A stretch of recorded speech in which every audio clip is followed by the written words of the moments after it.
En el día de hoy vamos a continuar sobre Web API. Ayer vimos una parte básica y la idea de hoy es que continuemos avanzando y yo creo que los conceptos fundamentales de Web API los vamos a terminar de ver esta tarde. Así que como podrán haber visto el día de ayer, no sé si hay alguna pregunta, alguna duda, algo que quieran consultar antes de continuar. Yo creo que tuve en realidad problemas con la conexión. Quisiera saber si que también de acá a unos días la clase de ayer lo va a subir al foro, al Sí, enlace de YouTube. la clase, porque cada clase que doy más o menos, nos ocupa me está ocupando unos 3 gigabytes de información, así que esos 3 gigas los tengo que subir a Claro, internet. Ya claro. está subida la clase, la acabo de subir a la clase de, de ayer. Lo que sí me falta sacar, yo le hago una pequeña edición sacándole el tema del recreo y algunos errores o algo que considere que no van en el video. Así que esta tarde vas a tener la clase, esta tarde o mañana van a estar la clase del día de ayer y de hoy a YouTube. Ah, fantástico, gracias. De todas formas, también, si quieren, les puedo compartir. Hay algunos enlaces de las clases que di el año pasado que son totalmente compatibles con la clase que vemos nosotros. Así que les voy a pasar acá en el chat este, los enlaces. Así tienen para ir accediendo. A ver, Genial, gracias. ¿alguna otra consulta, chicos? Esa sería, ahí le estoy pasando a todos ahí el enlace del año pasado de Web API.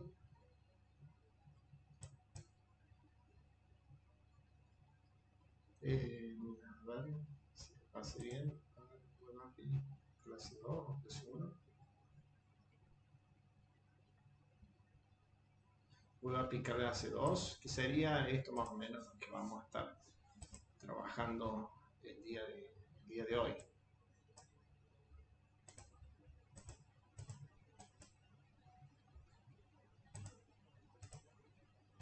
Y le voy a pasar el Web API que vimos el año pasado hasta que tengamos subido el material nuestro propio, porque por ahí puede haber algunas pequeñas modificaciones, así que allí tendrían los dos enlaces de las diapositivas en el chat.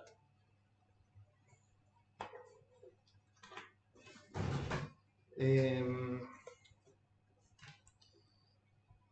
en la clase vamos a hacer un pequeño repaso y continuamos entonces. En la clase de ayer estuvimos trabajando, desarrollando un proyecto con Visual Studio 2019. Este proyecto consistió en crear una clase de clientes que tenían el DNI, el apellido y nombre.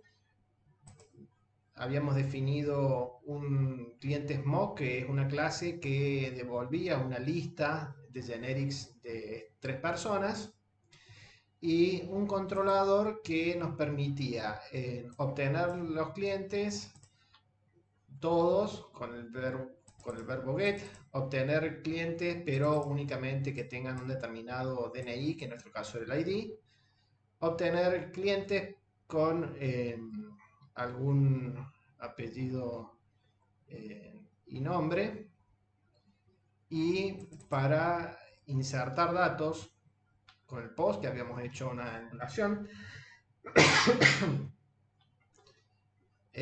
actualizar datos y el borrado.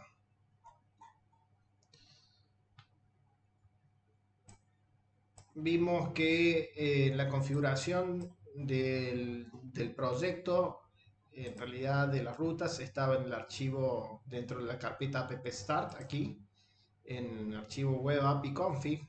Allí tiene la configuración y la ruta en la cual se configura de manera predeterminada siempre está en nuestro sitio web barra API. Entonces ahí teníamos disponible todos los controladores que tengamos en esa carpeta controllers. Entonces esta carpeta acá nos va de manera predeterminada, nos va a devolver un error porque no hay ningún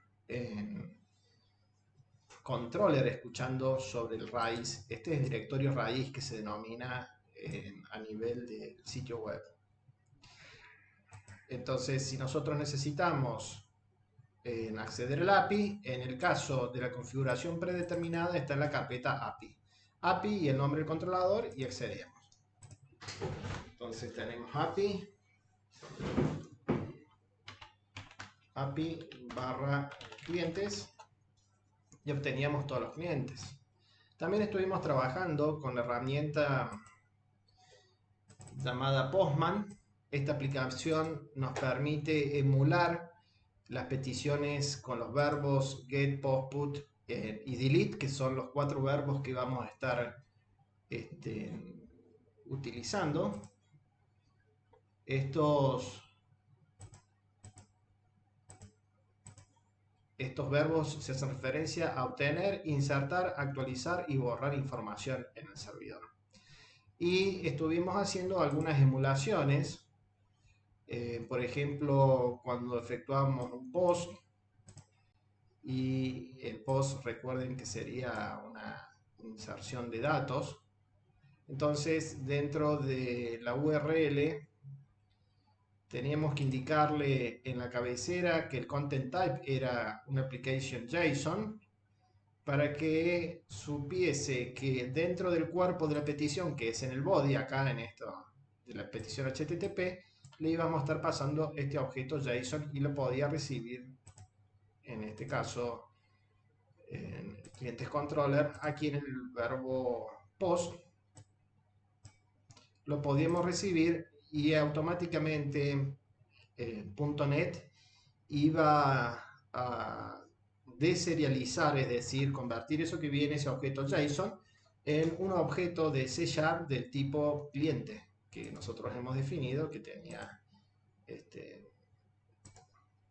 código,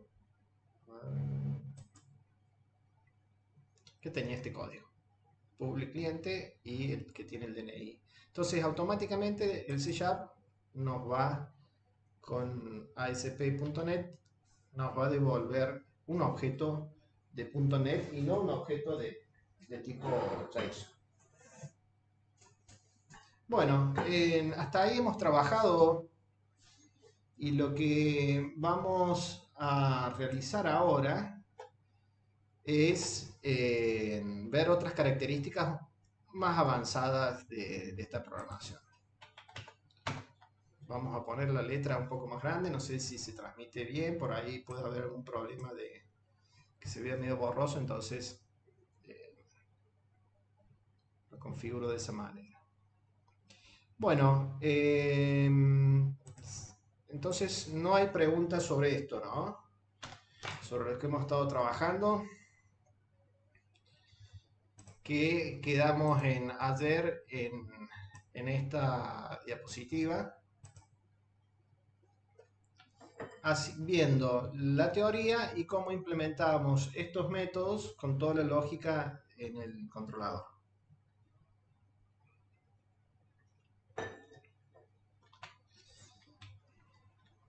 Bueno, entonces para que quede como resumen, y esto tienen que grabárselo para entender cómo es que funciona, pues si no queda como una caja negra. El intérprete, cómo hace el .NET. El .NET va a recibir el ASP.NET una solicitud web, o sea, un request. Este request va a venir con una URL, ¿no? O una URI. HTTP localhost API POS. El .NET va, de acuerdo a la configuración que tenga en el Web API Config, ver si esta ruta coincide con algo. Entonces, va y determina si tiene algo dentro de la ruta API y si tiene algo de la ruta API que viene a ser POS, porque acá tiene que saber que POS si es un controlador o es un parámetro. Nosotros vimos acá, supongamos, en lo que hemos estado trabajando. A ver.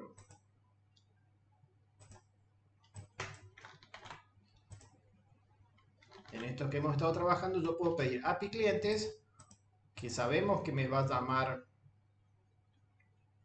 Acá quedó retenido.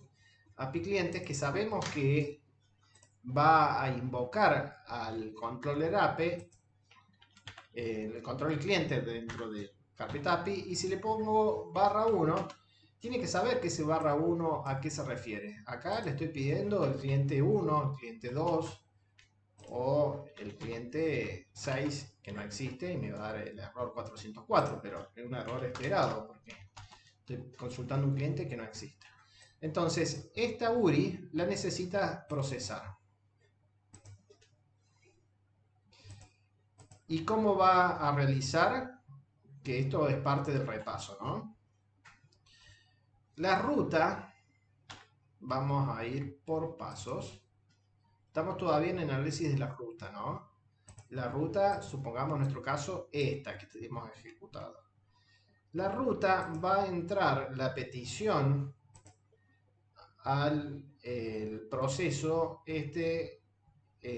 con el Web API Config. Cuando esto se ejecuta en un servidor web, se carga y las rutas se cargan de esta manera. Entonces busca si la ruta coincide, si esta ruta coincide con esta ruta localhost 40, coincide con algo /API.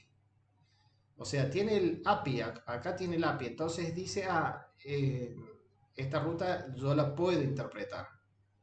Si yo acá pongo API 1 y .NET no va a saber y dice, no, la ruta no hay nada en API 1.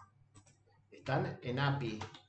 Entonces, API. Después de API, yo no puedo poner en 1 / clientes. Porque no encuentra un controlador. Lo que va a esperar después de API es que aparezca el controller. Y el controller en nuestro caso, ¿cómo se llama?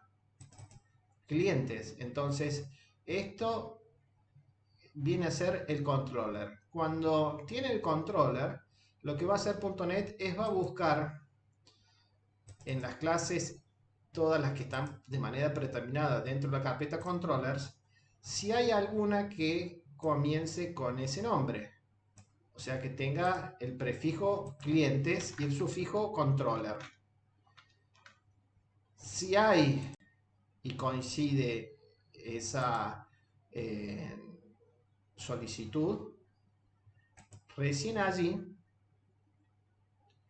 se va a entrar dentro de la clase y si establezco /1, ese /1 primero se va a fijar en la configuración que tiene aquí dentro del Web API Config. El /1, ¿qué va a decir? El /1 en este caso es un parámetro que es opcional, pero en nuestro caso está yendo o está viniendo, digamos, al servidor. Y el 1 es un parámetro que se llama ID. Entonces, este parámetro es el nombre ID. Por lo tanto, va a buscar dentro de la clase, que ya sabe cuál es el controller que maneja, si hay algo que empiece, algún método que empiece con get, que tenga un nombre de parámetro ID. Acá no tiene nombre de parámetro ID, así que no está ingresando. Entonces, si viene de esa forma, de manera predeterminada, nos va a ingresar a este método. Y este método, bueno, va a ejecutar y con el HTTP Action Result, allí estamos implementando esa interfaz de respuesta que me mantiene de una manera clara mi código aquí, que ya vamos a ver esta interfaz, que yo puedo decir que no lo encontré o que lo encontré y devuelvo la respuesta para que ASP.NET se encargue de serializar todo eso en JSON. Así que ese es el procesamiento que vamos a tener cuando nosotros estemos trabajando con, con controladores de tipo Web API. ¿Quedó claro? ¿Hay preguntas sobre esto? ¿Se entiende? Así que es bastante básico, o sea, va a buscar por los nombres directamente. Por el nombre post, si tiene el controller y deriva de API controller, esto es un controlador. Y el controller name siempre tiene que tener el sufijo controller. Y los métodos tienen que siempre comenzar con el nombre del verbo. Tienen que comenzar, no es un requisito que sean igual. Entonces, en Web API acá puede devolver los datos, vimos que los podía devolver en formato JSON, XML u otro que uno le pueda especificar. Uno podría determinar que el Web API va a devolver en formato de texto plano. Perfectamente se puede hacer eso. Pero de manera predeterminada va a devolver en JSON XML de acuerdo a lo que solicite el navegador. Recuerden esto, ¿no? Estamos recordando un poquito y reforzando los conocimientos. Si yo solicito con un GET, en este caso, los clientes, y en la cabecera le indico que el content type es de tipo application JSON, me va a devolver JSON, pero si le indico que es un XML,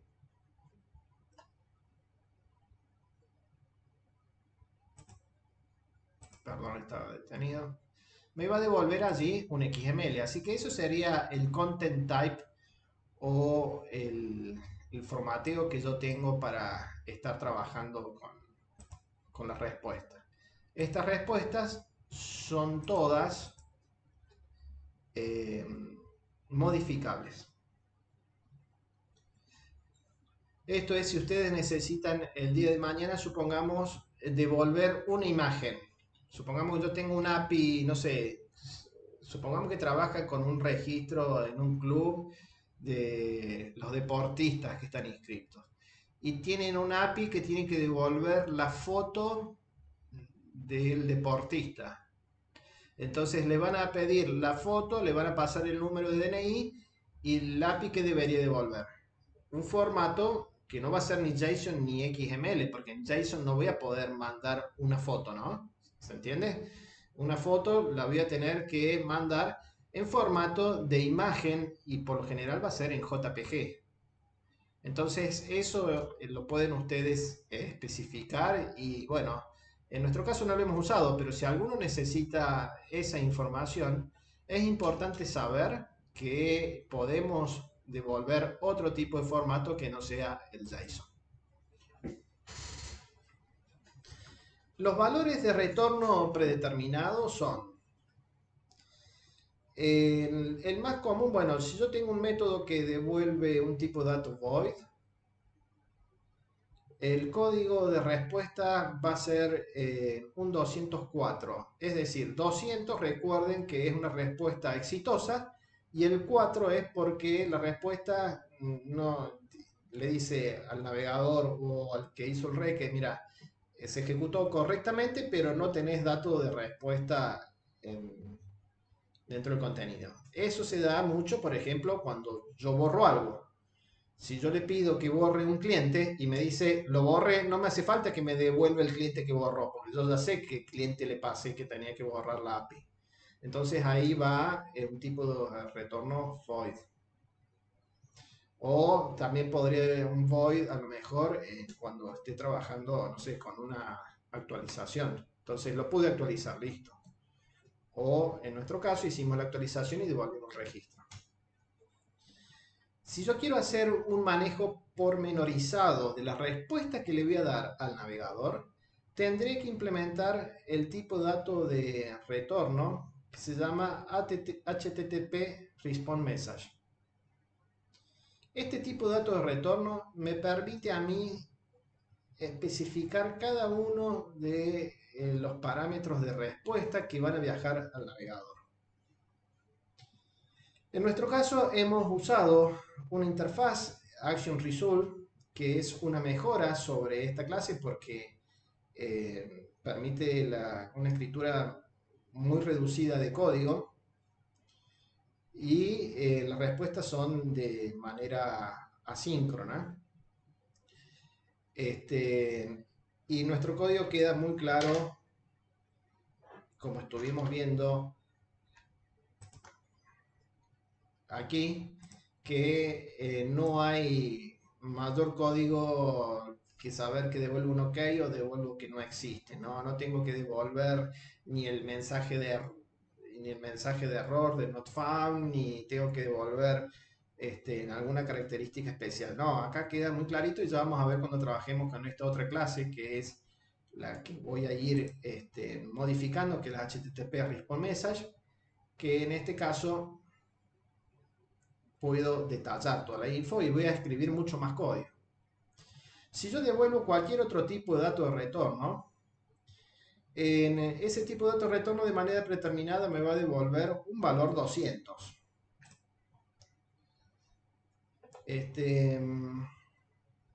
Aquí el get en clientes, yo podría haber devuelto aquí una lista de generics de cliente y devolver directamente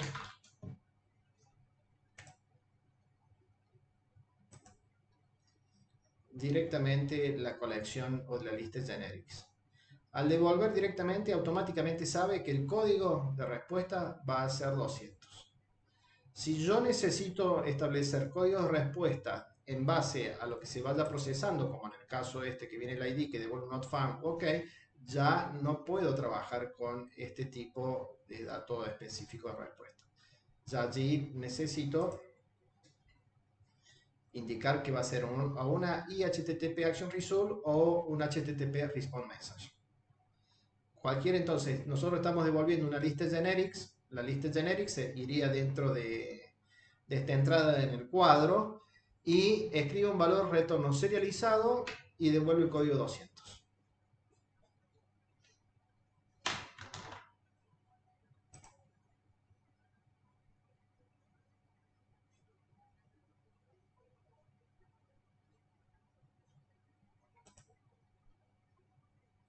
Profe, Sí, el not found y el OK son métodos que devuelven HTTP, ¿cómo se llama? son métodos que al ser, son métodos de la clase API Controller, ¿no? O sea, como vos Está estás bien. implementando el API Controller, vos podés devolver con esta interfaz este objeto. Entonces, si vos te fijas, mira, el HTTP, este objeto OK, está dentro del System Web HTTP Results. Claro, Eso es porque en esta interfaz soporta este tipo de devolución de objetos. Por eso es que podés usar un OK o un GET porque ya están definidos acá. System Web HTTP, ya está el System Web HTTP que está la clase esta resultado. claro, se entiende. Bueno, Voy a cerrar porque se me están haciendo un despelote con todas las... Entre los dos monitores. Más. Ahí está. Entonces barra API, barra clientes. Ahí vemos que nos está devolviendo y el código es 200.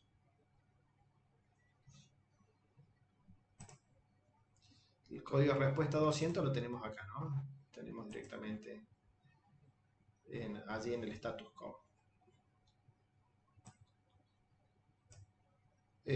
Bueno, esos serían los tipos de datos de retorno.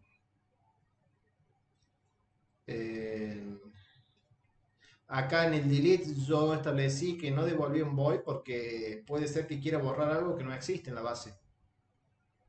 Yo no siempre puedo decir, o sea, si viene alguien y me dice borra el DNI 44 millones y yo le dije, ok, lo borré. El que lo borró supone que el DNI 44 millones existía o el 80 millones existía, por poner un número que sabemos todos que no existe. Entonces no está bueno decir, no, querés borrar eso, pero en realidad no lo encontré. Entonces una respuesta más detallada sería implementando esa interfaz.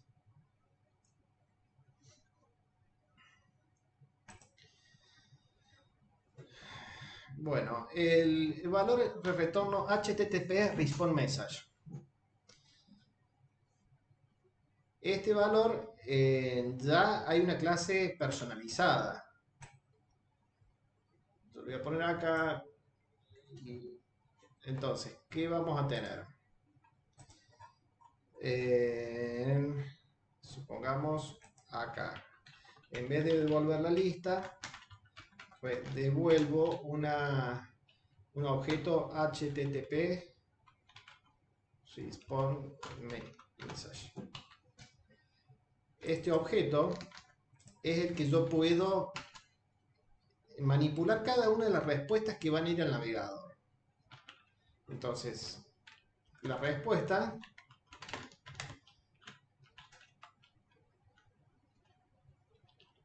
voy a crearla con el objeto request. El objeto request es el que me viene de la petición.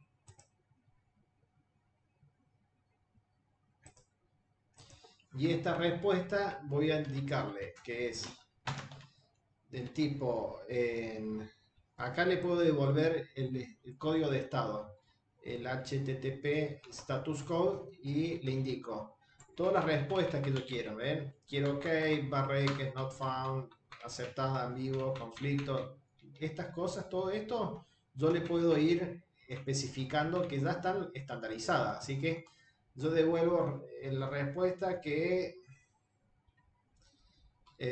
OK. Y en la respuesta tiene sobrecarga esto, en que le puedo estar pasando también el valor que le voy a estar devolviendo. ¿Qué voy a estar devolviendo?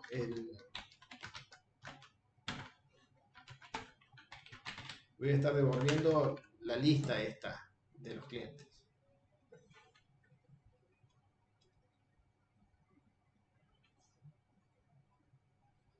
Y le podré indicar también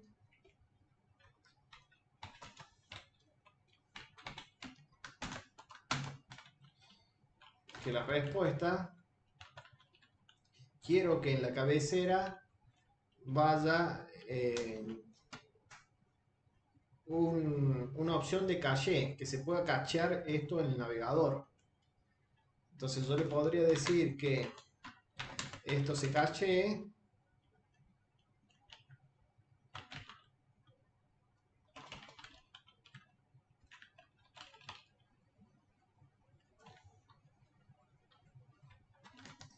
por el tiempo de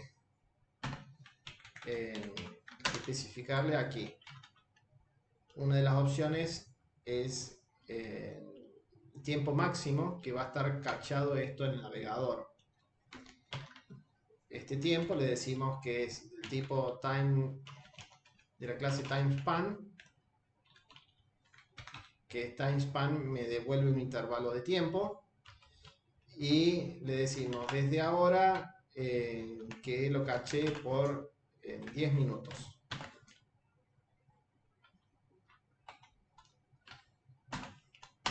y devuelvo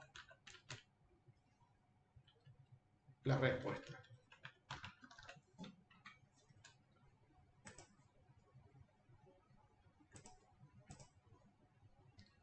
A ver, me está faltando.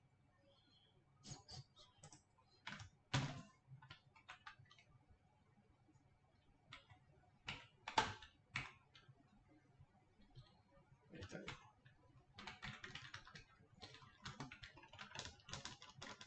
Entonces lo pongo en esa línea para que se pueda ver. Esto también ahí. Y podría aquí especificar otras opciones, ¿no? Dentro de la longitud de cacheo y después indicarle, por ejemplo,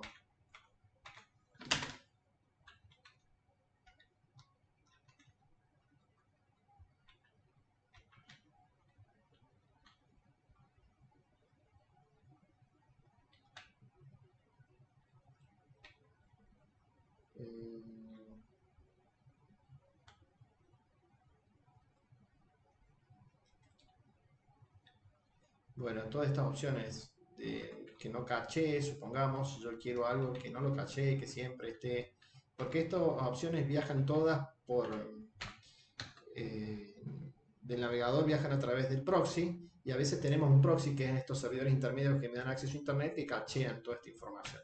En este caso la estoy cachando, pero podría decirle que no caché nada, forzar la respuesta del no cacheo. Si ejecutamos este código,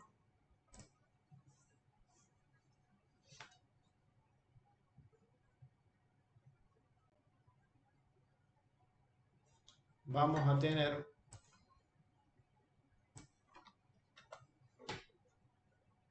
vamos a ir en F12, parte de network /API /clientes. Vamos a tener la respuesta no las dio y acá vamos a tener en response headers me estableció esto, cantidad máxima de tiempo son 600 segundos, es decir, 10 minutos que le establecimos. Lo que no he probado es, supongamos esto se está ejecutando, así que ahí tendríamos que ir. Si en el navegador, con esa configuración que tenga el navegador, se solicita de nuevo, sí, va a llegar.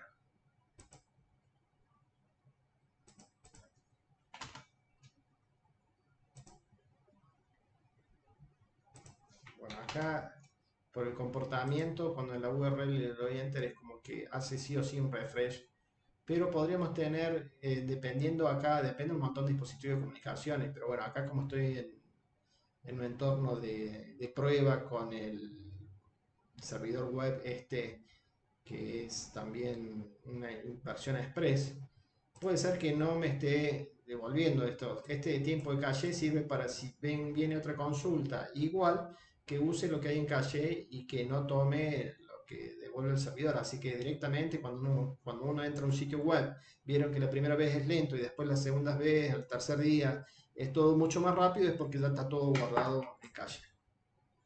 Pero puede ser que en el navegador, cuando yo fuerce una petición desde la URL, le doy enter, no tenga en cuenta el caché, sino que vaya y pida directamente la página al servidor. Pero si estamos dentro de una aplicación, a lo mejor de Angular, y estamos consumiendo los clientes desde Angular, este get con esta opción de caché, si no ha pasado ese tiempo de vida y la petición a lo mejor no llega al servidor y usa la memoria caché. Entonces, esta es otra forma de devolver de manera personalizada la respuesta.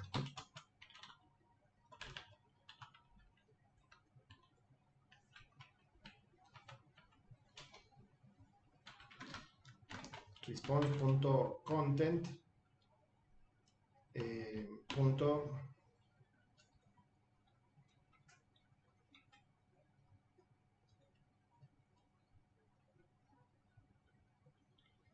podríamos estar devolviendo también allí.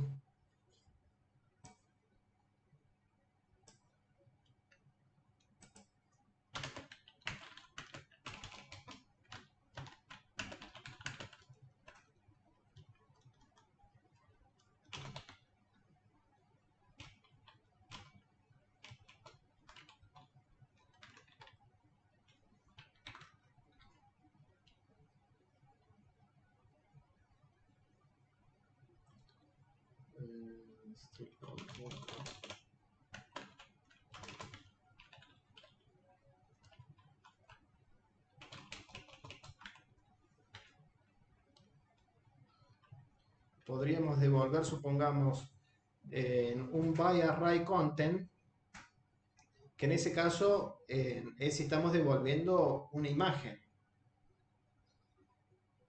Entonces, esa imagen ya no va a ser un objeto de tipo JSON, que esto era lo que yo les quería indicar, sino que va a ser de tipo de un array de bits, y este array de bytes, que sería el array que voy a leer de la imagen JPG, tendría que pasarle el objeto del contenido a este método y sabe a través de esta respuesta que va a devolver en vez de un JSON, una imagen.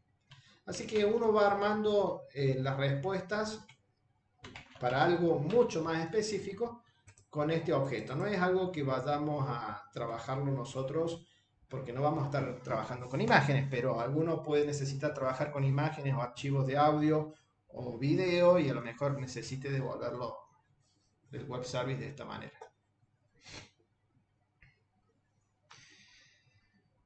¿Qué otra cosa tenemos? Entonces vamos a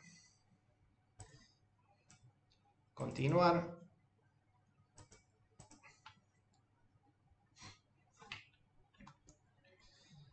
En el IHTTP Action Result que lo usamos del principio es del Web API 2. Entonces nos proveen, esto es una interfaz y de una manera simple estamos devolviendo los mensajes de error sin tener que hacer toda esa creación de objetos que hicimos con el HTTP Response Message. Este método que vimos recién es de la API 1, que cuando apenas se desarrolló esta tecnología en .NET. Con API 2, que surgió en el año 2016, ya se simplificó toda esa devolución de respuestas. Bueno, ejemplo de devolución de tipo de datos, ya vimos acá nosotros en vez de devolver una lista, un i enumerable, devolvimos una lista de personas y estuvimos trabajando en esto, así que este ejemplo ya está. En el caso de los mensajes, bueno, allí tienen los mensajes de error en 404 o 400 barreques. 404, estos son los frecuentemente utilizados. En el 200 ok, 201 que está ok, todos los 200 son ok y todos los 400 son error. Y el último dígito, los dos últimos dígitos nos van a indicar el mensaje de error. Ya está eso definido como un estándar. Entonces cuando trabajamos con ruteo, estuvimos viendo recién que se utiliza el Web API Config para establecer cuáles son las rutas a una URI en el controlador. Web API 2 hay una mejora porque soporta el ruteo con atributos.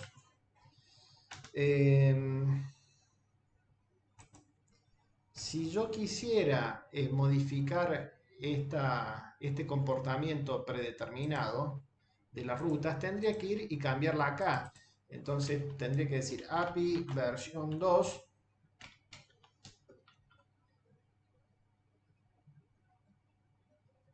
y esta API versión 2 es la que me va a permitir llegar al controlador. Pero es bastante rígido porque yo únicamente puedo acceder que el nombre sea igual del controlador, o sea, es decir, cliente.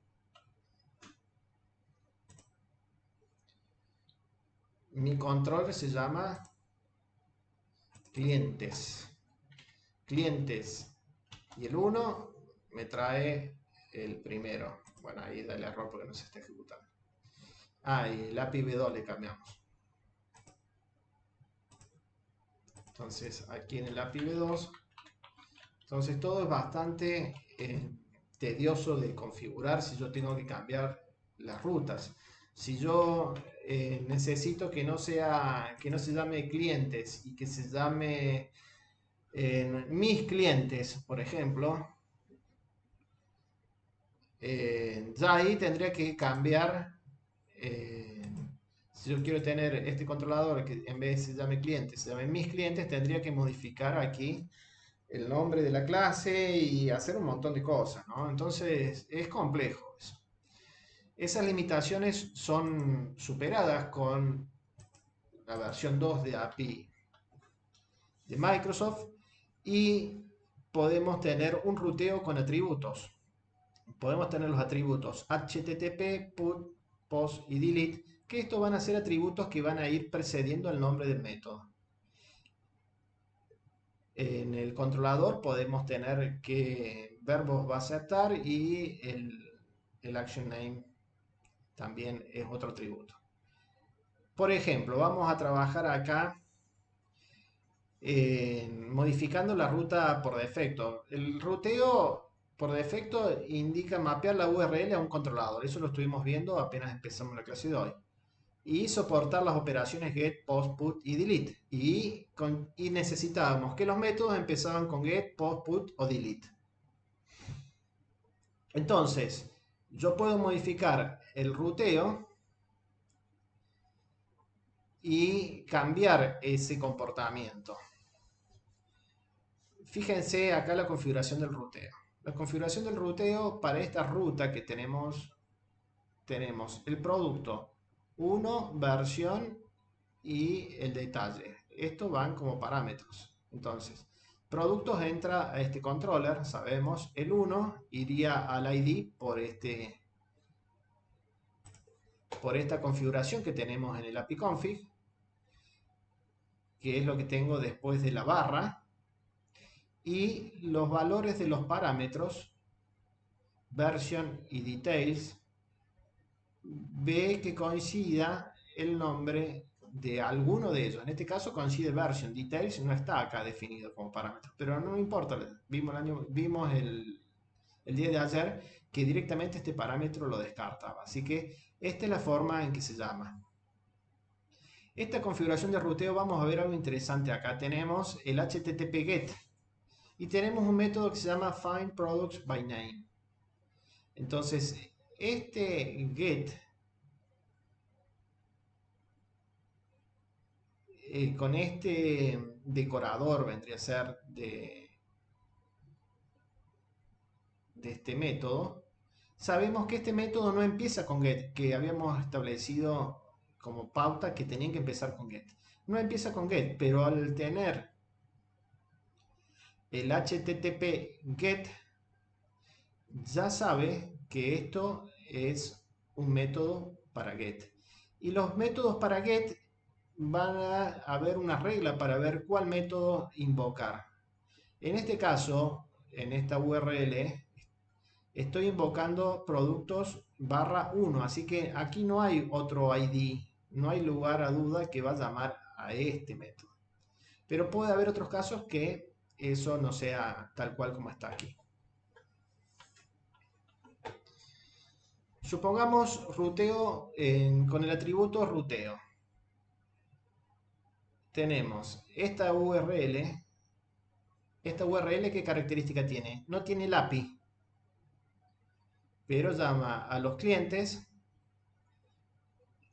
Si leemos esta URI, ¿qué está invocando allí?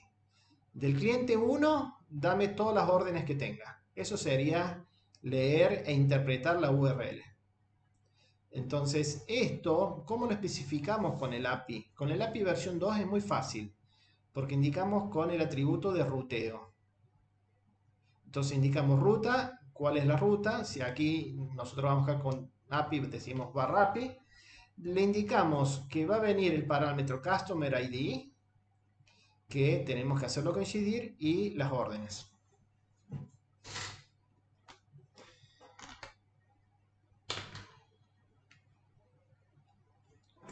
Por ejemplo, en lo que nosotros estamos trabajando, tenemos, supongamos que quiero buscar los clientes que tengan un DNI que me venga de la siguiente forma. Supongamos que yo tenga, para un get sería que diga API barra clientes barra mayor a y que me venga el DNI.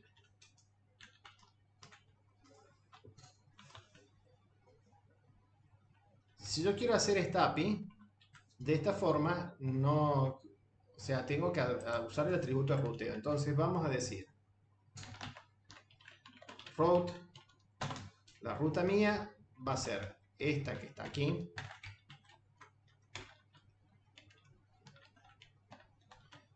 Y vamos a definir un método, bueno, acá tiene que ser público para con HTTP action result y buscar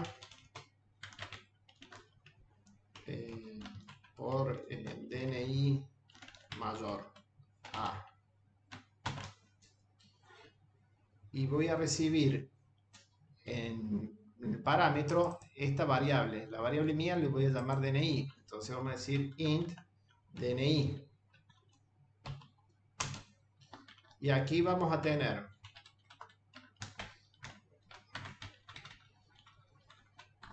que voy a devolver return ok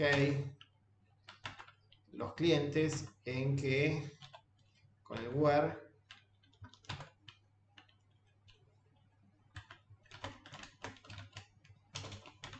en C voy a obtener cada uno de la iteración de los clientes en que C.dni sea mayor que mi variable DNI. Y de estos clientes voy a decir que me devuelva en la lista de los que obtuvo.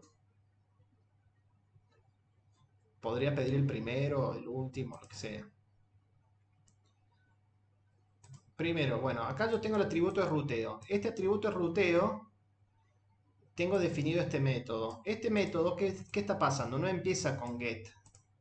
Si empezase con get, no habría problema. Pero acá, como no empieza con get, no va a mapear al verbo get. Entonces, allí necesito indicarle HTTP que esto es para el verbo get. Entonces, para el verbo get con esta ruta, este es un método que va a ejecutar y este va a ser el parámetro que va a recibir.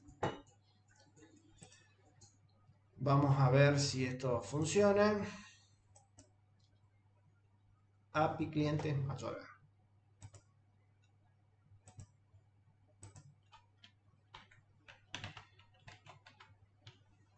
Mayor API clientes mayor a. Vamos a pedir mayores a 1. Tendré que traer los dos que tienen mayor a 1. Entonces trae María y López. Mayores a 0. Me tendría que traer el DNI 1. Juan, María y Pedro. Y mayores a 10. Tengo un array vacío. Y acá tenemos que devolver un not found, ¿no? Eso sería lo correcto. Entonces yo puedo ir haciendo este mapeo y tener aquí armado.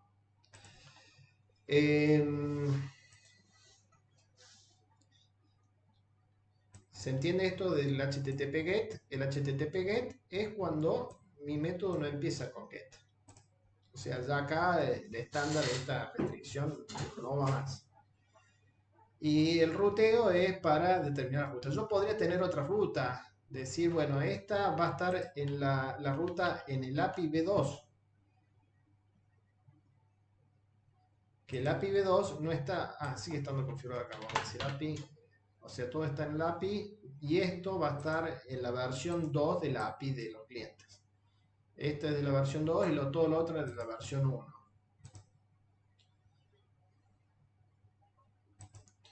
Esto es muy útil porque supongamos que ustedes tienen un sitio web que cuyo web service no solamente lo consumen ustedes, sino que a lo mejor ese web service se lo brindan a organizaciones externas y estas organizaciones interactúan con ustedes, como puede ser un Facebook, en Twitter, en Instagram, proveen esta API para que las herramientas se integren. Y esta API yo no la puedo estar modificando continuamente y dejando de andar las versiones anteriores. Entonces, de esta forma, estableciendo el versionado, yo podría conservar las distintas versiones de la API de búsqueda de clientes, supongamos, y que quede funcionando todas aquellas aplicaciones que han sido desarrolladas hace años atrás. Y aquellas aplicaciones que quieren implementar características nuevas, que usen una API nueva. Entonces, API clientes.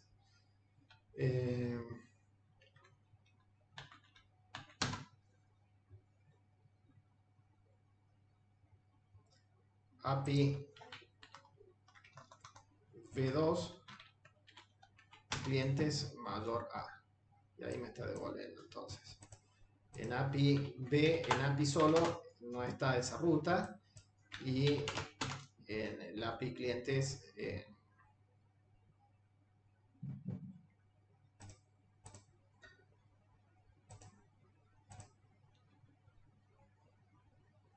estaría funcionando correctamente. Después vamos a agregarle a un clientito más acá al listado de clientes de Mock.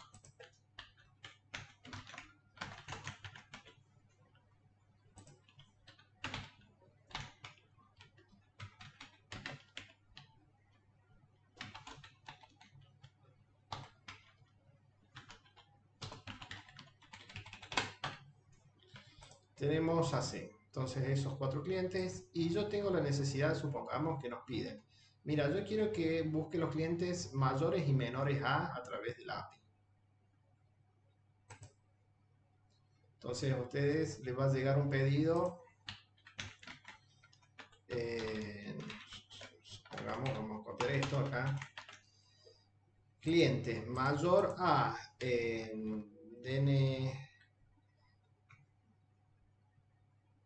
clientes supongamos, entre DNI, le vamos a poner DNI desde, barra y barra DNI hasta.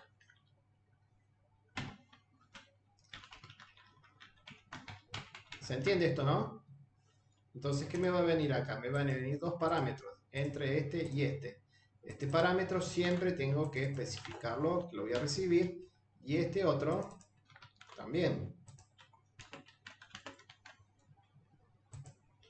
Y aquí, where DNI sea mayor o igual que DNI desde y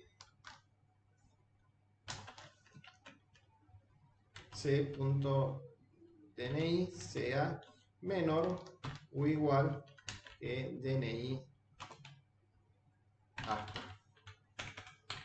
Esto me va a devolver esta condición, se tienen que cumplir las dos, se tienen que cumplir estas dos condiciones. Cuando se cumplen esas dos condiciones dentro de este listado, voy a estar devolviendo ese resultado. Y tiene que estar de esta forma.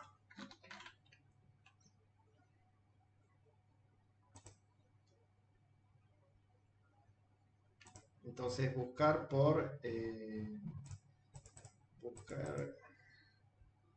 DNI desde A. Así lo voy a llamar a mi método.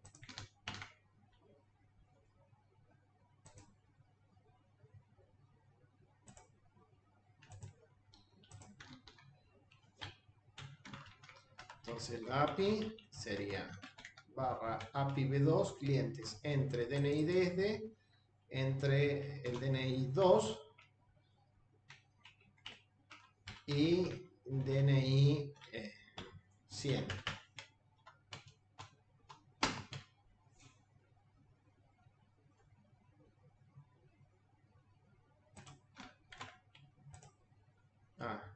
compilación. Hay un error. A ver. Me faltó acá la llave de cierre.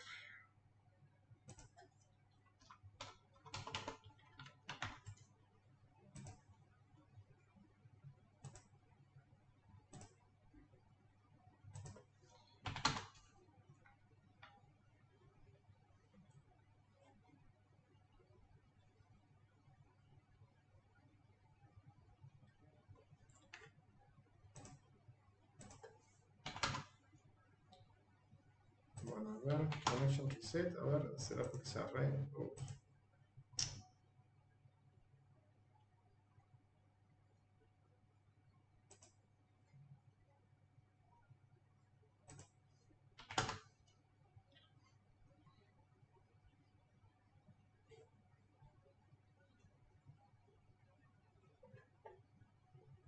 Bueno, ahí está.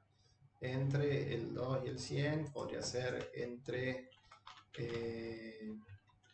el 1 y el 2. Y si yo no ingreso entre 1 y no pongo nada, no se cumple esta ruta. Esta ruta no existe. Existe barra y esa ruta tampoco existe. Y es barra algo más.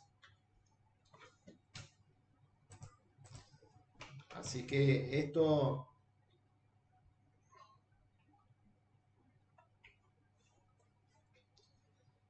es el tema de ruteo, de cómo voy armando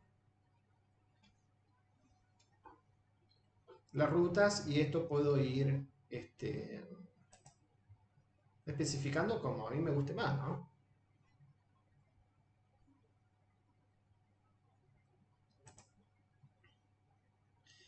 ¿Hay alguna pregunta, chicos, hasta ahora?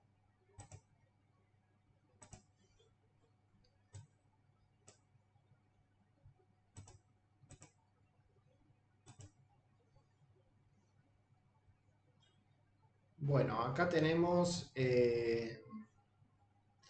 a través, bueno, el atributo ruteo, esto lo vimos, con varios parámetros. Esto también podría estar pasándole de los clientes, y aquí significa de un determinado cliente que le traiga las órdenes y una determinada orden de ese cliente. Entonces, allí yo también tengo los parámetros Customer ID, Order ID que refieren a esto. Y el versionado, bueno, algunos ejemplos de versionado. El versionado de las API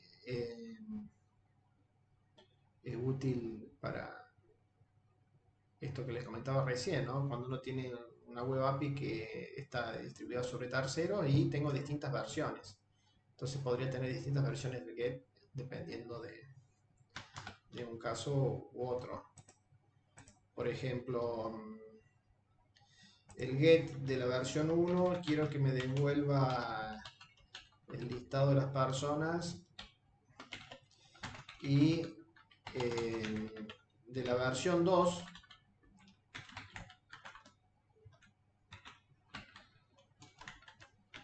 de la API versión 2 de clientes, quiero que devuelva el listado de las personas, pero no sé, me llegó la petición de que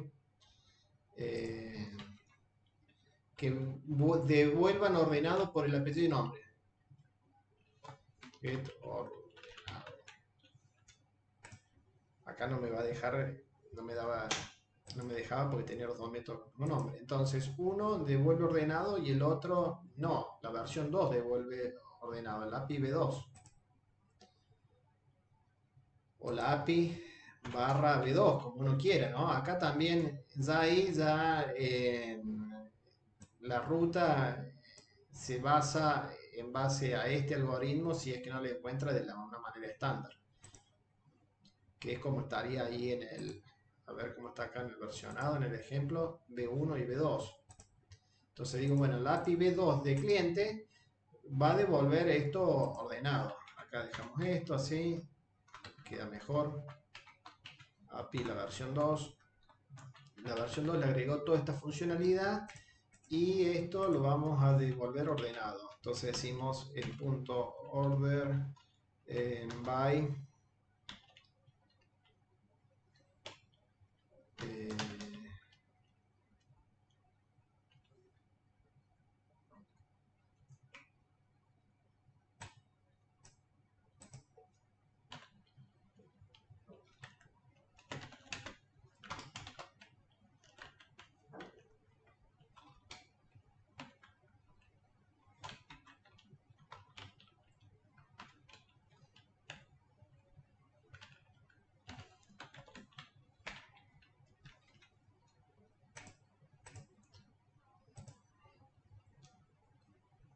Vamos a ver si anda, que no estoy seguro que va a andar.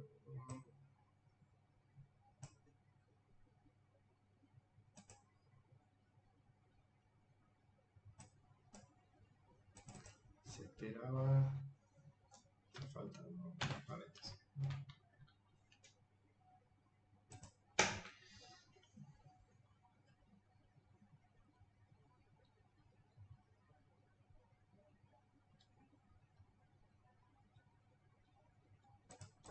Entonces aquí iríamos API en la versión 2. Tendría que estar los clientes ordenados por el API de nombre. Y la API, la versión 1, acá sí que es primero Anabeles, y en la API versión 1 o la versión de manera predeterminada me devuelve los clientes sin novedad por API de nombre. Entonces yo puedo tener en el mismo controlador dos métodos diferentes, y de acuerdo a la API que invoque va a saber cuál tiene que llamar, y lo tengo así de una manera versionada y ordenada. Después podemos tener, bueno, aquí podríamos sobrecargar los segmentos de la URI, las órdenes que están pendientes. Aquí el parámetro es uno solo, así que acá como se da cuenta que tiene que llamar a el ID que es uno o es pendiente. Bueno, eso vamos a ver ahora, la sobrecarga. Y aquí, bueno, múltiples parámetros, que esto que acabamos de ver. Entonces, para la sobrecarga podríamos indicarlo con un ruteo de selección. Decimos que esto va a llamar a esta URI, y si me viene un entero va a invocar a este método, y si viene una string tiene que, si viene algo que no es entero, va a llamar a este otro método, porque si no, no sabe cuál tiene que invocar. Porque el barra users, si ambos métodos empiezan con get, el otro parámetro, que no sabe si el ID es un entero o es un número, lo va a hacer coincidir. Y acá lo que podemos hacer es establecer estas reglas de filtrado. ¿Cómo lo podemos llevar nosotros a nuestro caso? Tenemos el get, tenemos ambos get.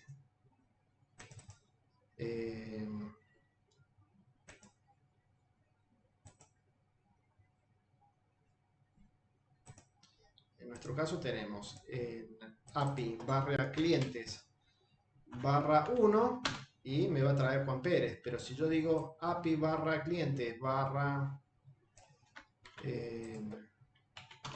Juan, ¿qué pasa? Me dice que el ID, porque entra dentro de este, o sea, el barra 5 no significa que esto tiene que ser sí o sí un número, ¿no? El ID. El ID acá, en la configuración de ruteo, dice que va a tener un parámetro que es ID, que es opcional, pero este parámetro no sé qué va a ser. No sabe el método que lo recibe de qué es. Pero cuando coincide con la ruta, lo trata de pasar. Y bueno, le estoy pasando una string, y le estoy pasando una string no entero, y se pinchó todo, ahí saltó todo, y me dice que no lo puedo asignar. Ni tampoco puedo pasar un null porque el ID no está definido como null. ¿Se entiende este problema en particular? Entonces, ¿cómo lo solucionamos? Diciéndole que vamos a recibir un ID y pasándole el tipo de dato. Entonces, armamos la ruta. La ruta vamos a tener API clientes, y después nos va a venir el ID, y este es de tipo entero. Si coincide con el tipo de dato entero, bueno, va a entrar por este. Pero si viene y coincide, no es entero, podríamos decir acá AP no, ahí ya cualquier cosa va a entrar por ahí, así que sea una string, que puede ser una fecha, por decir algo, podría estar por acá, pero bueno, lo va a tomar como si fuera una string. Entonces allí ya sabe, porque en las reglas de ejecución del controlador va a ir por cada uno de los métodos, va a ver si cumple con esta regla. Si no cumple con esta regla, va a ver si cumple con esta. Si no cumple con esta, va a evaluar. Y con la que cumpla, ingresa y ya termina, no sigue evaluando las siguientes. Entonces ahí le establecemos una restricción de que ese parámetro es de tipo entero. Acá también lo podríamos haber hecho, porque si no nos daría error. Eh,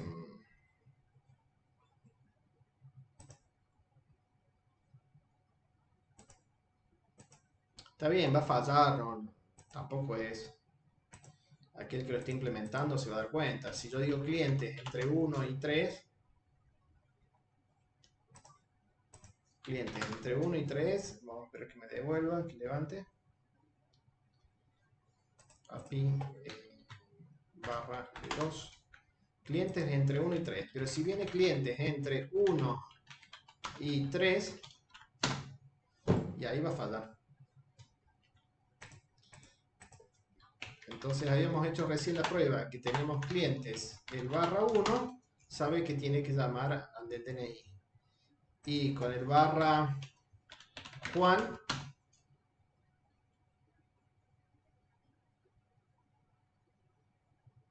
bueno, ahí da un error 404, a ver qué pasó. A ver, clientes, API clientes, APNOM, el APNOM, me faltó la N, tiene que ser mayúscula. Y acá, where en el APNOM, ayer habíamos tenido un problema que habíamos puesto start with, claro, era Juan Pérez, yo buscaba por Pérez y este sería contains. Si contiene algo de lo que vino por parámetro, así que le vamos a dejar.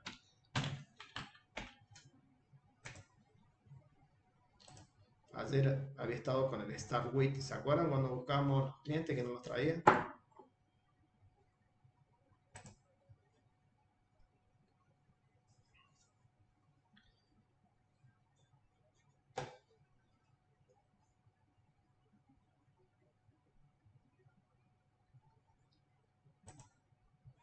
Bueno, entonces probemos clientes Juan.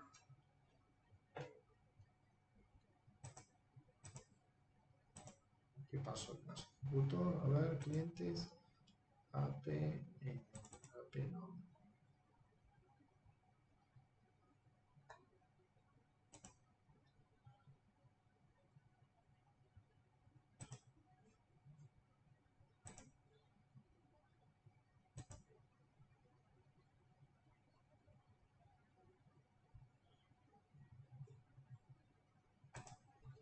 Bueno, vamos a probar a ver qué pasa que nos están dando. Clientes 1 entra allí.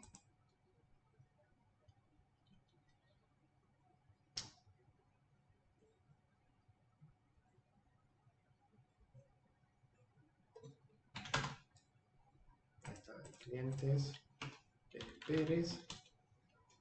Ahí entró por acá. El not found es que no encontró el Pérez. A ver, contiene. A ver, 1. Profe, no tiene que ser entero, o sea, tipo Juan Pérez en No, vez el de Juan, Juan a solo. ver. Barra. No, porque le puse el contain. Que APNOM contenga esto, Juan. Nada más que acá APNOM puede ser que esté la J con mayúscula. Entonces son todas esas consideraciones que hay que tener. A ver, el 1, el Juan es con mayúscula la primera, así que la comparación que va a hacer el contains es seguramente sensible a mayúscula y minúscula. Ahí está, Juan Pérez. Si yo le digo Juan, ahí me va a estar dando un error. Ahí está, devolvió res, que es. Entonces podríamos hacer lo siguiente, para que no tenga en cuenta si es mayúscula o minúscula. Contains tiene una sobrecarga y bueno, ahí tenemos, para comparar, habría que ver ahí bien la documentación, pero si no hacemos un apenom.toUpper, lo convertimos todo en mayúscula y que busque esto también en mayúscula.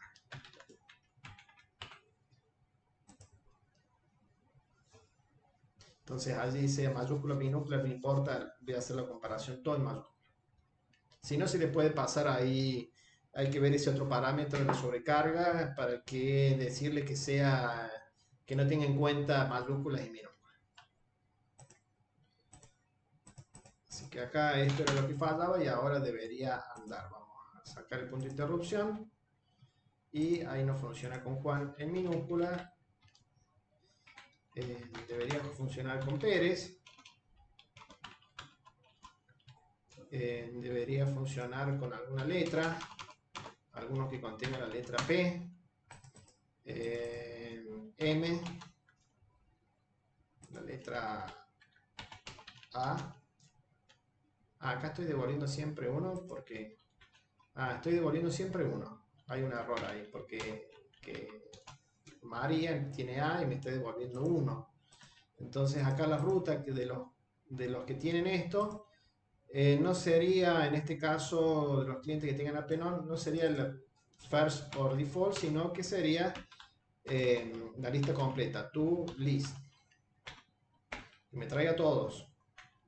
En este caso, si busco por un ID, voy a traer uno solo, pero por Apenon podría haber varios que se llamen Juan o varios que se llamen María. Entonces, por eso estaba ahí este método ahí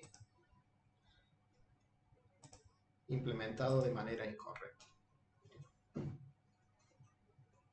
Bueno, este tipo de parámetros hay en la documentación los diferentes tipos de datos que soportan. Entonces, aquellos que tienen la letra A, ahora sí, Juan, y aquellos que tienen la PE, tendría que aparecer el Pérez y el Pedro. Pérez, Pedro, y el López también. Y los que tengan P, E y Z sería López. Bueno, los que tengan el número 1, traigo. Entonces allí estamos viendo ahí las distintas opciones. No sé si a medida que yo les voy indicando el funcionamiento, ustedes pueden ir pensando de, bueno, a ver, ¿y cómo sería de tal manera? A ver si lo podemos resolver. Si hay alguna pregunta de cómo armar las rutas, me lo indican. Aquí tenemos los distintos tipos de datos que soportan, o sea, booleano, datetime, double, float, gid, y podemos también especificar la longitud máxima que puede soportar. Entonces podemos establecer que tengan entre tal y tal longitud. Todo eso lo podemos ir armando con reglas, incluso implementar una expresión regular dentro del parámetro que va a entrar, y se cumple con la expresión regular, va a entrar a ese método.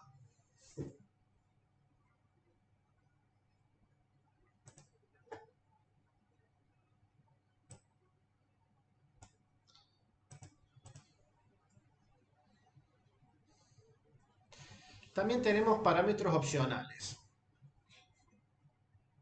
y darle un valor por defecto. Entonces, cuando yo tengo parámetros opcionales, puedo indicarle a través del ruteo con el tipo de dato y el signo de interrogación. Esto significa que es nuleable. Entonces, cuando este parámetro nuleable venga al método, este parámetro de manera predeterminada va a tener el valor 1033, supongamos. Acá está buscando de una ubicación del libro. Entonces, 1033. Si es nulo, si no es nulo, este parámetro va a tener lo que venga por aquí.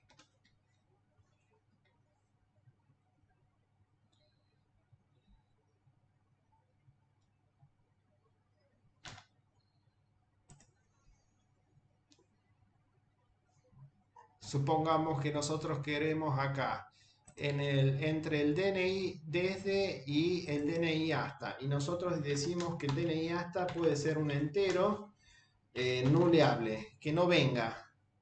Entonces el DNI hasta, si no viene, decimos que es 60 millones.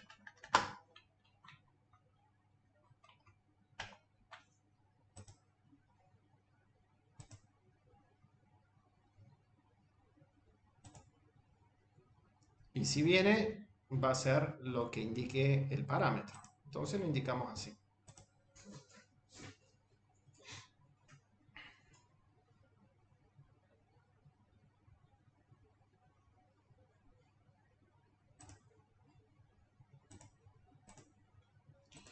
Este era el API, creo que era la versión 2 de clientes.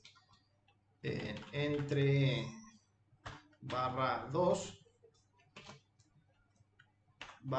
/i no especifico nada. El 2 y el infinito. Así que el DNI hasta va a tomar el valor 60 millones. Si yo le digo entre 2 y 5,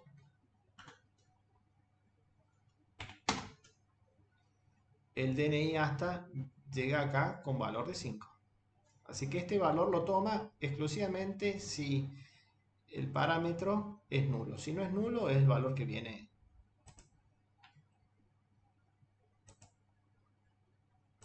desde la petición de la URL. ¿Vieron qué fácil que es? No es nada del otro mundo, ¿no? Bueno, otra opción es indicarle aquí, en vez de indicar que es nulo, directamente decirle, por defecto va a tener el valor 1033 y son dos formas de hacer lo mismo. Así que la sintaxis de esta o esta es igual y ustedes elegirán con cuál trabajar.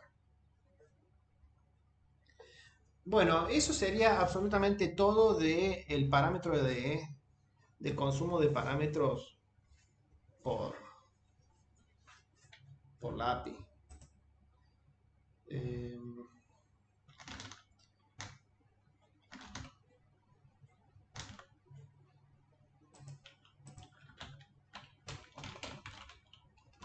Como se pueden imaginar, si vamos a ver esto que está disponible en internet, que no sé en dónde estará disponible,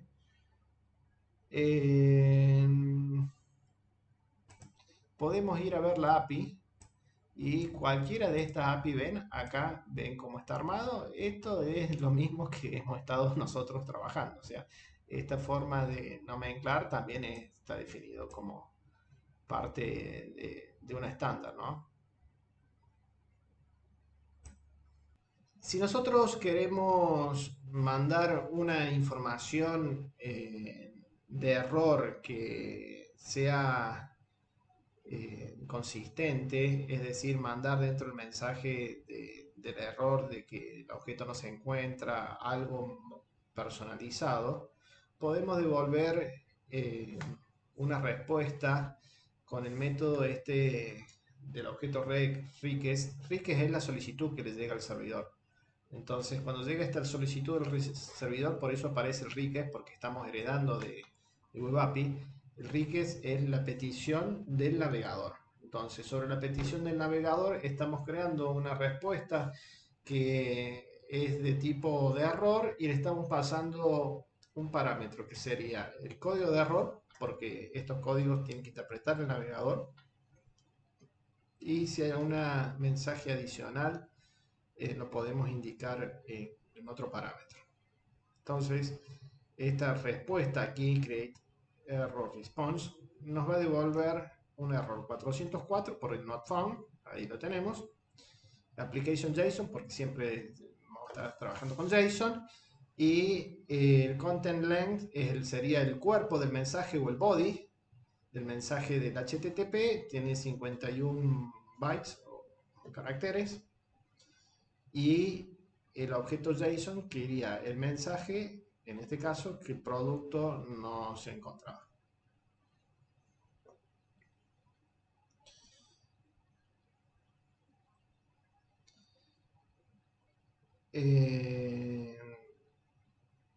Si necesitamos, este es un tema que es importante manejarlo, sobre todo cuando estamos brindando servicios web a proveedores externos o a clientes externos más que proveedores.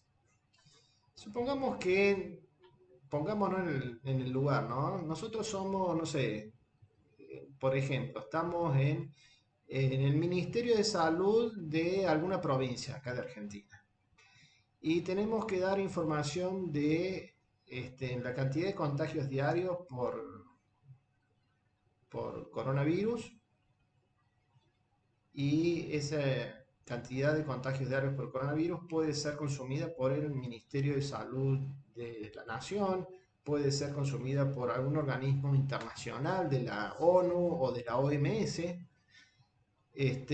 Así que no solamente va a ser utilizado por aplicaciones internas del Ministerio de Salud de esta provincia, cualquiera, no voy a poner ningún nombre, sino que necesita ser consumida por otros entes externos.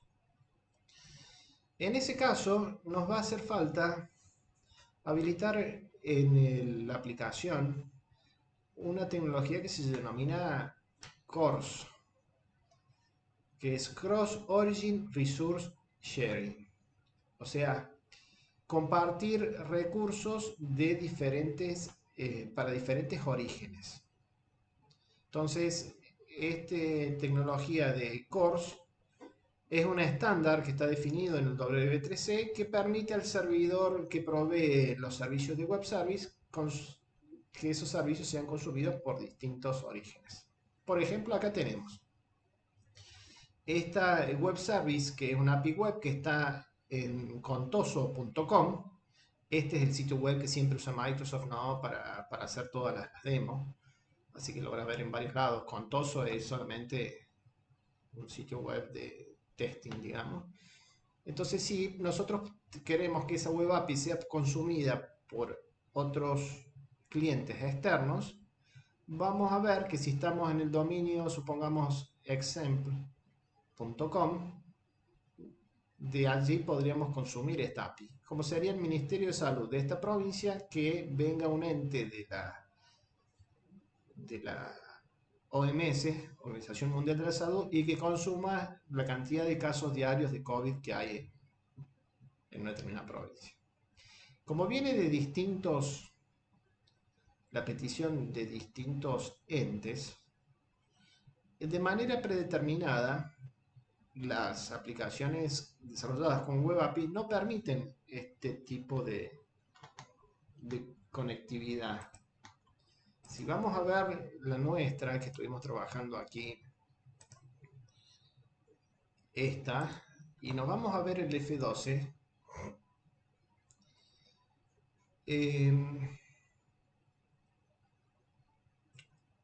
parte de network,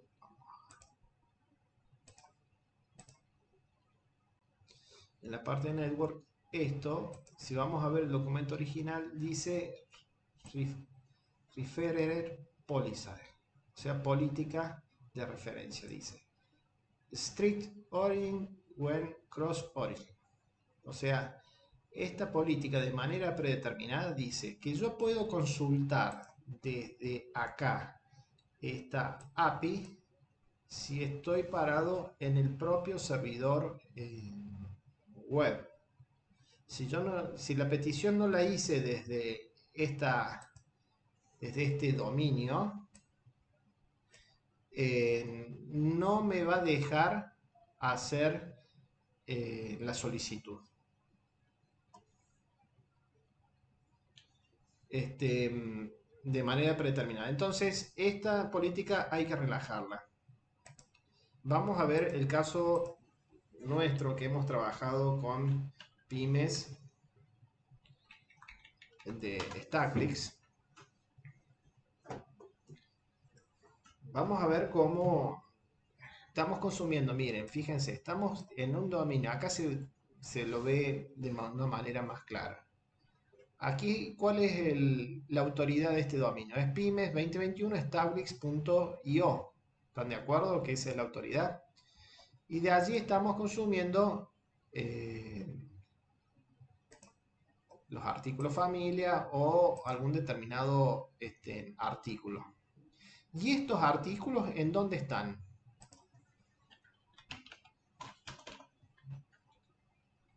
Estos artículos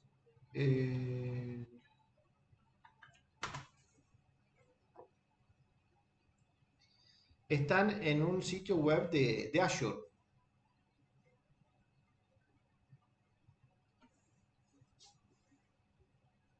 Vamos a ver. En nuestro caso creo que estaba dentro. Déjenme ver acá. Azure Website API. Creo que está.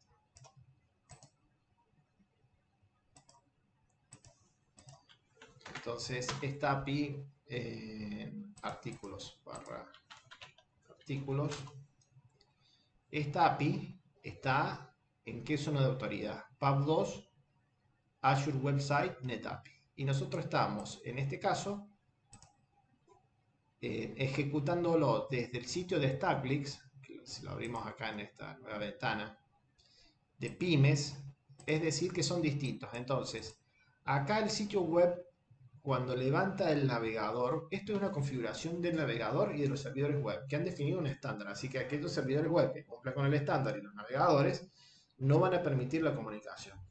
Entonces dice, este sitio se levantó de pymes 2021.stackix, así que únicamente yo voy a poder consumir de manera predeterminada web services que estén en pymes 2021stackix.io.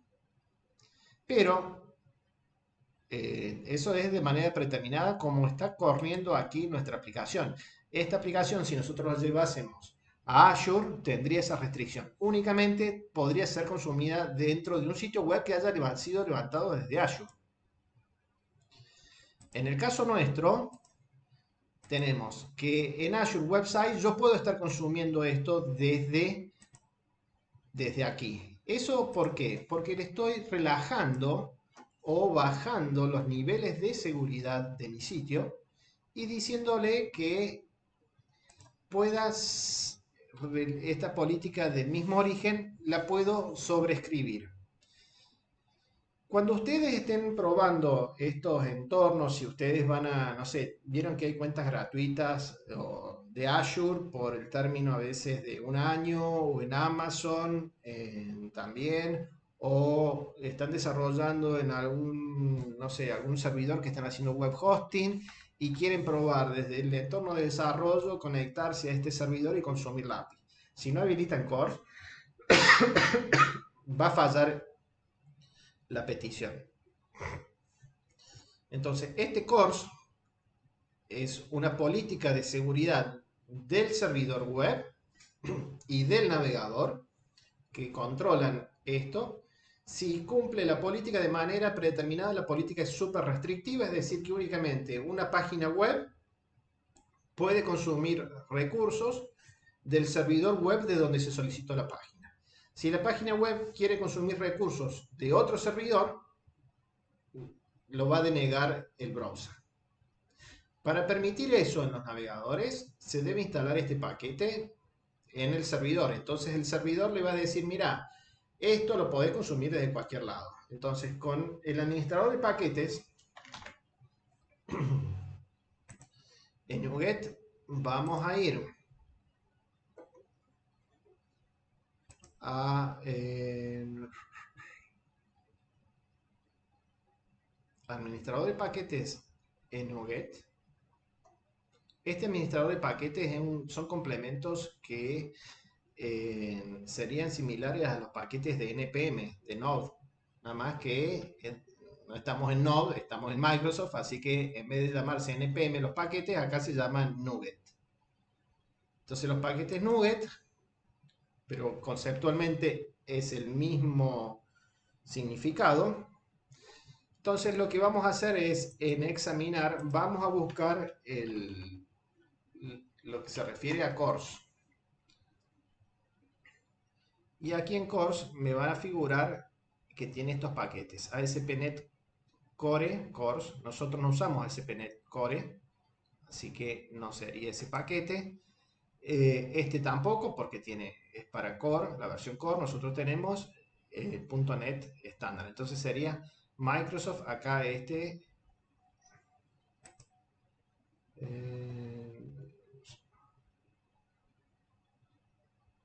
ASP.NET Web API Cores. Cuando nosotros seleccionamos este paquete, le indicamos de nuestro proyecto que estamos trabajando, que es una solución, digamos. Esta solución puede tener más de un proyecto que vamos a trabajar después en la clase siguiente. Por ahora tiene un solo proyecto. Le indicamos en cuál se va a instalar. Entonces, una vez que le indican el paquete, aquí abajo le dicen la opción instalar. Y lo que va a hacer esto, se va a conectar con internet, va a descargar los paquetes necesarios en este proyecto, que lo va a establecer allí dentro de las referencias que va a utilizar.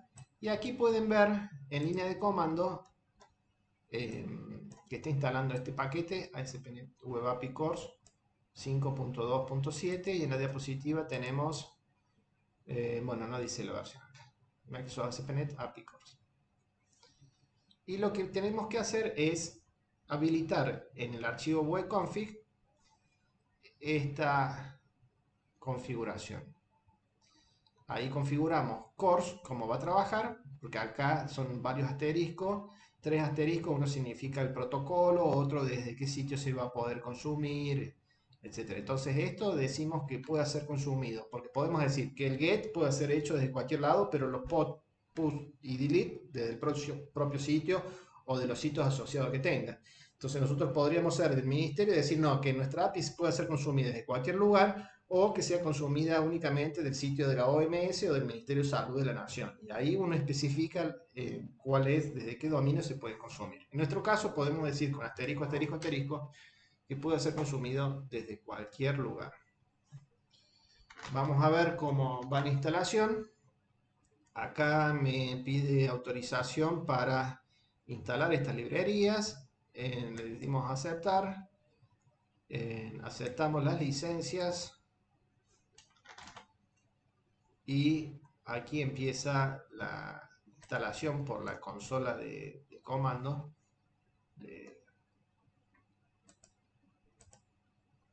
Y finalizo. Entonces ahí agrego la carpeta de paquetes, modifico este archivo, agrego las referencias, todo. Lo configura solo, es similar al npm de Node. Entonces una vez que tenemos eso habilitado, lo que tendríamos que hacer para soportar cores es venir al archivo web API config, y la línea de código esta, que la verdad no me lo acuerdo porque esta línea de código la copiamos, se configura una sola vez en los proyectos, nunca más se toca generalmente. Entonces ahí habilitamos cores. Aquí vemos que incluimos las librerías. Entonces acá le estamos indicando en el primer parámetro los orígenes, las cabeceras que pueden llegar y los métodos. Por defecto dejamos todo. Entonces ahí habilitamos que esta aplicación, que podríamos subirla en nuestro caso a estos sitios web que son gratuitos por un determinado tiempo, como Azure, y probar nuestra aplicación de API consumiendo desde nuestra aplicación de Angular en nuestro equipo. Si no, vamos a tener que instalar esa aplicación de Angular, instalarla en Azure en el mismo sitio donde está y ejecutarla desde ahí.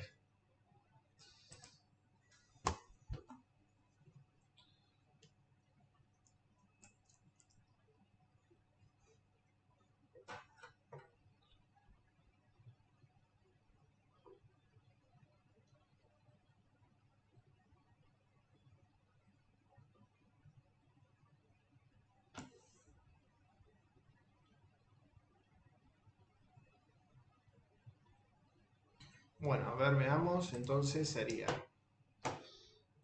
acá no vamos a notar mucho, no vamos a notar diferencias porque va a seguir esto funcionando, ¿no? Acá esto le hacemos refresh, debería seguir andando. Ahí está.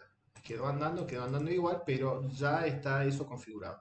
Si no tengo estas dos líneas configuradas de código, y pueden tener unos comportamientos totalmente inesperados. Es decir, que si yo tuviese mi web API corriendo acá y levanto el Visual Studio,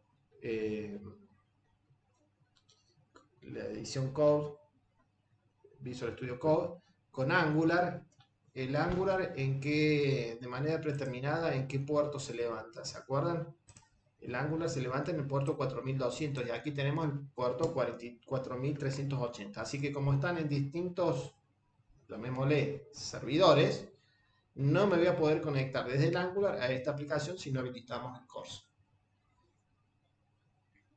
Bueno, eso sería lo necesario para que podamos después probar nuestra aplicación con los dos entornos de diseño corriendo en el mismo equipo. Así que recuerden esto de course, que es un concepto que si no lo tienen van a ver que va a fallar y no van a entender por qué falla, porque el navegador le dice, mira, no, esa petición no la puedo hacer. Y cuesta encontrar el origen, y el origen de todos los problemas está aquí en Course y no está en la configuración del browser, sino está en la configuración del servidor.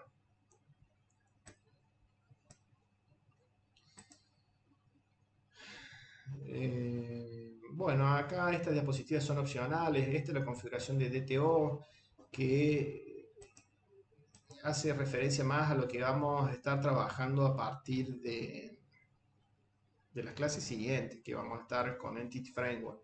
Entonces, esto hace una representación. Decimos que la base de datos, vamos a consumir datos con un ORM, que en nuestro caso va a ser Entity Framework, y esos datos con Entity Framework los vamos, si consumimos, supongamos, la tabla de clientes, la capa de servicios podría modificarlo. Entonces vamos a tener un Data Transformation Object y omitir objetos o cambiar las propiedades. Supongamos que yo tengo de los clientes, tengo un atributo que sea el número de tarjeta de crédito y el código de seguridad.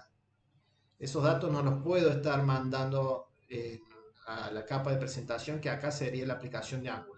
Entonces la capa de negocios va a modificar el objeto original de la base de datos que trae el número de tarjeta de crédito y el código de seguridad, los va a eliminar y va a generar un nuevo objeto que se llama DTO, Data Transfer Object, que va a tener únicamente los datos que la capa de presentación necesita, como el DNI y el apellido de nombre, por ejemplo. Entonces esto lo vamos a ir trabajando más adelante. Y bueno, no, esto sería todo. Entonces, con este material que acabamos de ver, sería todo el contenido que ustedes necesitan para desarrollar en aplicaciones con la tecnología API REST.